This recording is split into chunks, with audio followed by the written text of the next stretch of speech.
ધીમે ધીમે આકરો મિજાજ અપનાવતા ઉનાળાના પરિણામે રાજ્યના તમામ શહેરોના તાપમાનમાં વધારો નોંધાઈ રહ્યો છે।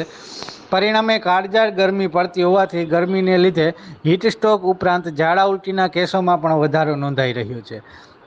પરંતુ ચાલુ વર્ષે ઉનાળાનો પ્રારંભ જ ધોમધખાર ગરમીથી થયો હોવાથી ચામડીના રોગોમાં પણ વધારો નોંધાઈ રહ્યો છે।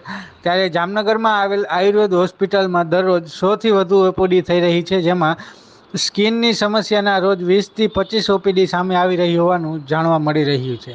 ખાસ કરીને ગરમીના પરિણામે પરસેવો વળતો હોવાથી દાદર ઉપરાંત સીડસ અને ખંજવાળ તેમજ ફોડલી તેમજ ફંગસ સહિતની સમસ્યાઓ માથું ઉચકતી હોય છે। વધુમાં ગરમીના કારણે ખીલ ઉપરાંત સ્કિનના પણ અનેક પ્રોબ્લેમ થતા હોય છે। ત્યારે આ તમામ સમસ્યાઓનું આયુર્વેદની દ્રષ્ટિએ શું સમાધાન છે અને લોકોએ શું સાવચેતી રાખવી તે મામલે આપણે આયુર્વેદ સંસ્થાનના નિષ્ણાંત પાસેથી જાણીએ। હું વૈદ્યા મેઘા પંડ્યા, લેક્ચરર ITRA કાય ચિકિત્સા ડિપાર્ટમેન્ટ। જે રોગો થાય છે, ખાસ કરીને ચામડીના રોગો, એટલે ચામડીના રોગો સિવાય પણ ઉનાળામાં હીટ સ્ટ્રોક છે કે અચાનક ઝાડા ઉલટી થવા, ફૂડ પોઈઝનિંગ થવું, એ બધા રોગો તો થતા જ હોય છે। અને અમારી હોસ્પિટલ ITRA ની હોસ્પિટલમાં હમણાં ઉનાળાની શરૂઆત થતાં જ આવા રોગીઓની સંખ્યામાં ખૂબ વધારો જોવા મળ્યો છે।